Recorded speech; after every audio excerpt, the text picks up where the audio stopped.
There is a command which most Christians miss that moves us from being passive consumers of the faith to powerful instruments of God. Today, I'm going to tell you what that command is and how we can apply it. But before I can do that, I need to ask you, have you ever played peekaboo with a baby? When I thought about the scripture I'm going to talk to you about in a moment, I thought it was exactly like that game. You know, the one where you're in front of like a very small baby and you hold the cloth in front of your face and then you let it go, peekaboo, and the face just lights up and it just goes mad. And the reason for that is something called object permanence. So around the age of 4 to 7 months old, a baby develops the understanding that when something is hidden, it's still there. It doesn't disappear or evaporate completely just because they can't see it. But before that, as soon as you cover it up, you're gone. And then it's like the world's best magic trick to them. And it got me thinking that spiritually, we do a very, very similar thing. When we don't see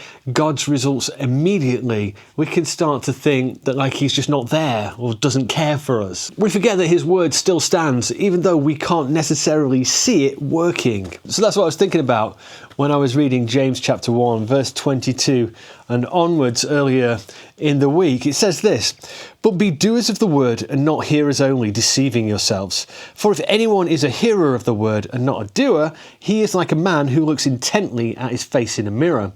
For he looks at himself and goes away and at once forgets what he was like.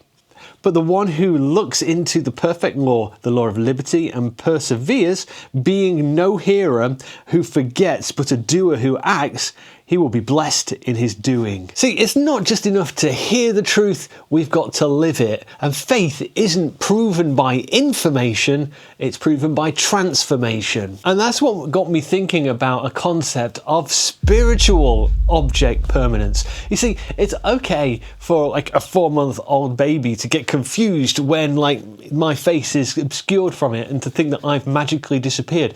But, you know, as we become older and more mature, it's just not okay for us spiritually to think that just because we can't necessarily sense or feel God there, that all of a sudden we don't have to listen to what he said. But listening to the word and not applying it to our lives, to James, is exactly the same thing. You know, I'm just as guilty as anybody about being a hearer of the word and then struggling to apply it. You know, in theory, verses like Matthew 5 verse 44, where he said, "Love your enemies, pray for those who persecute you," they are fantastic in church, but when we're outside in the real world and somebody like cuts in front of us in traffic, or, you know, pushes in front of us in a queue at the supermarket or something, it can be very difficult to offer the same grace that we're being called to do in the Bible. So how do we apply it? James goes on to tell us, it says, "If anyone thinks he is religious and does not bridle his tongue, but deceives his heart, this person's religion is worthless." It's all about realizing who we are and whose we are.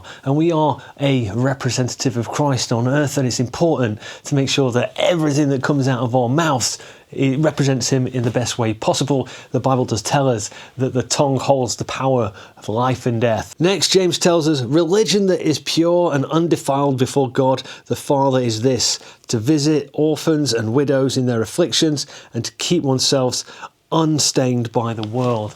Now, I don't think necessarily James is telling us that we all need to go out and find an orphan and a widow and, you know, take care of those specifically, but I think it's more of a general purpose. You know, if our faith is truly proper faith, we'll be looking to help those people weaker than ourselves and give to those who have less than ourselves. And the last line, "keep yourself unstained by the world," it does harken back also to Romans chapter 12 verse 2, where he says, "Do not be conformed to the patterns of this world, but be transformed through the renewing of your mind." And basically what it says, be set apart, be different, live differently, live for God. And like all good things, we're to do that even when nobody else is looking, maybe even especially because nobody else is looking, because I genuinely believe that who we are on our own, in private, that is who we are in reality, not who we pretend to be when other people are around to like pick us up on our bad behaviour or praise us for our good behaviour. So faith isn't proven by what we know,